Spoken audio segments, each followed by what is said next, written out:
আগামী শুক্রবার অর্থাৎ 14ই মার্চ রয়েছে দোল পূর্ণিমা, আর সেই দোল পূর্ণিমা উপলক্ষে দোল উৎসব। তাই দোল উৎসবের জন্য আবির ফ্যাক্টরিগুলোতে আবির তৈরি করতে ব্যস্ত। সোমবার দেখা গিয়েছে শ্রমিকরা গোলাপি রঙের আবির তৈরি করতে শেষ মুহূর্তে তুঙ্গে। এদিন সোমবার বিকেলে মালদার গাজলের আবির কারখানায় বিগত 15 দিন ধরে জোর কদমে চলছে তাদের আবির ফ্যাক্টরির আবির তৈরির কাজ শেষ মুহূর্ত। আবির ফ্যাক্টরির মালিক জানান, কি হচ্ছে এটা? এটা আবির রঙের হচ্ছে, রং দিয়ে বানানো।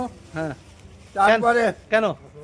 ওই সামনে হোলি, হ্যাঁ, হোলির জন্য কি করছে? ওই হোলি দিয়ে বিক্রি হচ্ছে, সবাই নিয়ে যে হোলি খেলছে প্যাকেট প্যাকেট করে।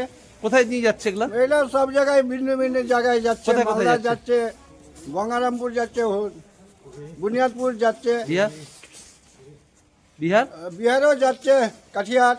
কি এটা কি বলে এটাকে? এটা আবির বলে, আবির। হ্যাঁ, তৈরি হচ্ছে কেন? হ্যাঁ, তৈরি হচ্ছে এখানে। কবে থেকে তৈরি করছো? এই তৈরি 15-22 দিন থেকে তৈরি হচ্ছে, চলছে না? চলছে।